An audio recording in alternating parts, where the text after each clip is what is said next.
This is the Gaming Rev, and today we're going to be diving in to Subnautica Below Zero.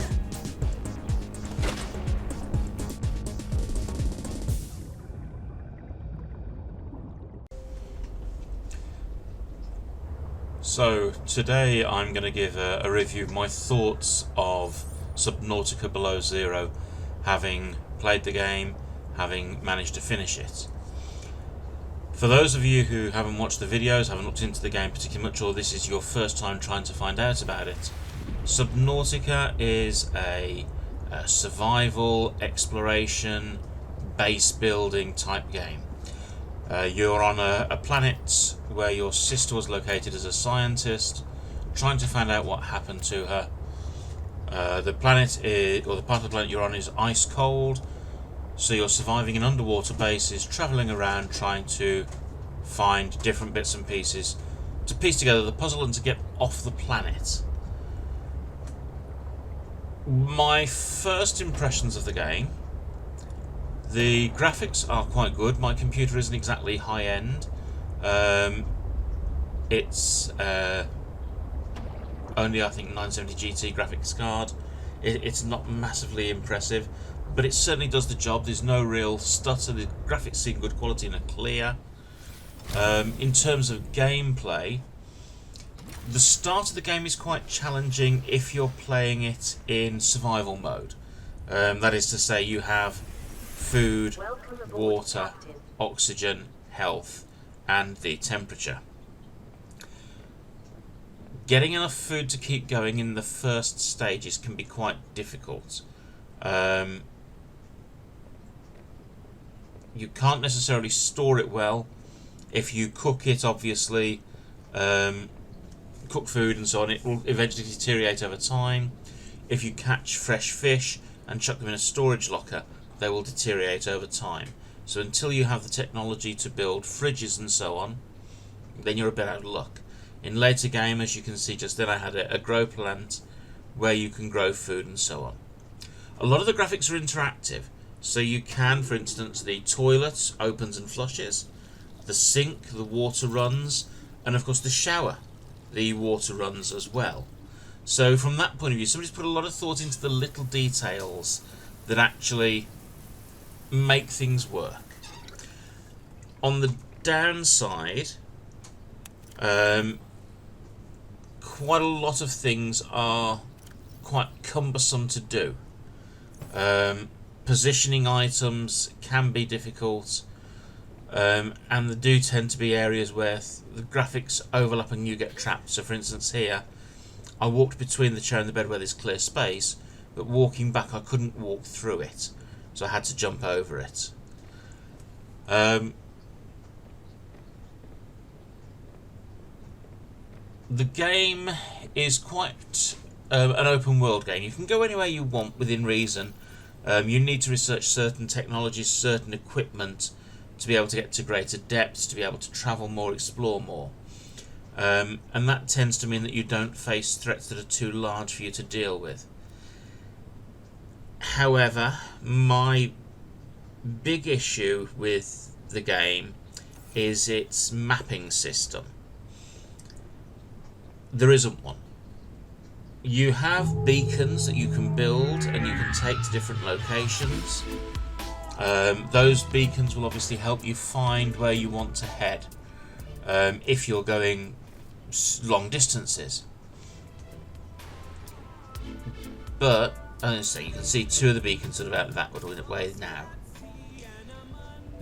But there's no mapping system per se. Now, if you're from a society that has space travel, that has heads-up display compasses in your spacesuit, that can transmit details from the control room of your base to the heads-up display showing you where resources are, it's not going to be that hard to have a GPS type mapping software that you can track yourself on. I'm not talking about being able to sort of find anything straight away.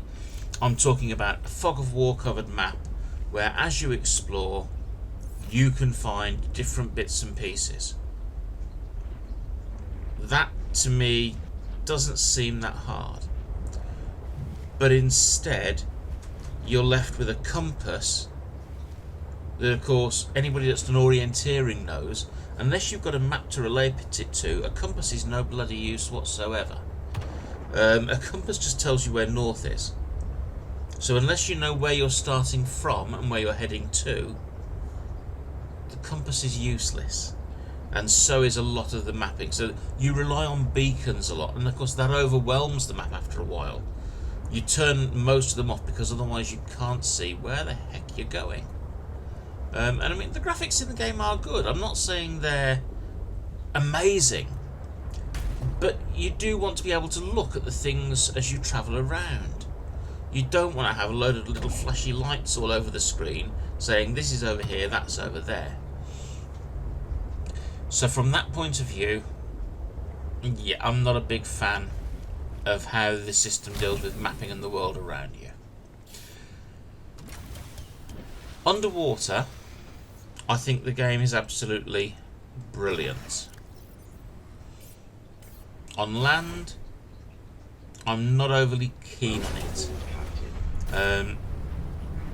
Because of the temperature loss, if you're on land, obviously, because it's snowing, ice, it's snowing all the time, you get cold. You need the sun lilies and things like that to warm you up.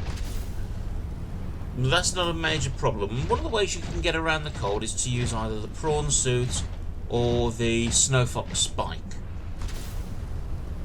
But the prawn suit itself doesn't actually let you get to a lot of places.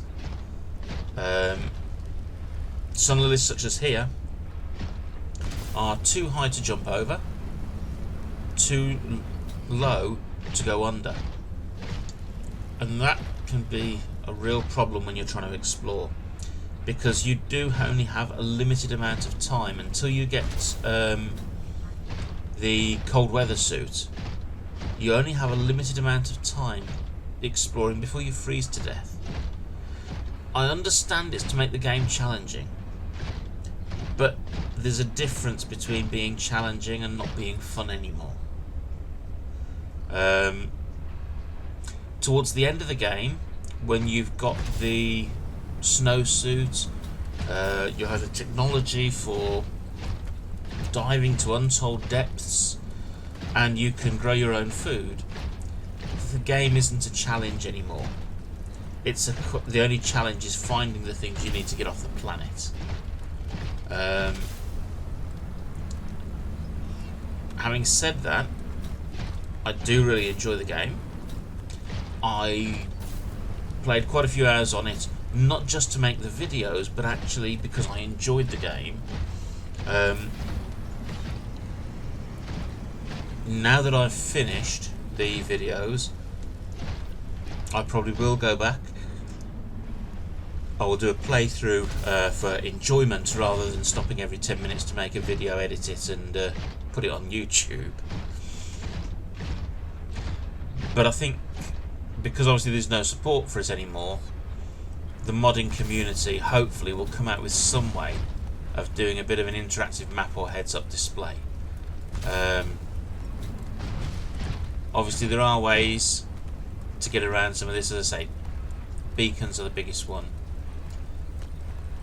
Is it enough to ruin the enjoyment of the game? No, I enjoyed it. It was something that I would have played for fun anyway, had I not been playing it for the series. Would I buy the next one if it comes out? I don't know. I will be honest with you. I enjoyed this, but I felt that the ending was very weak. I'm not going to tell you what it is. If you've watched my videos, you'll know, but I don't want to ruin it for anybody. I thought the ending was quite weak, given how it did finish, compared to the rest of the game. So that's my take on it. Thank you for watching. I hope if you do decide to play Subnautica Below Zero, you'll enjoy it. Feel free to watch my videos that will give you an idea of where you can find things, how to do things, and some of the things you can accomplish with it as well. I'm going to go now and get ready to start doing videos on my next project. You'll see more about that later on. I hope you'll enjoy it. But for now, thanks for watching. Take care and enjoy your gaming. Bye bye.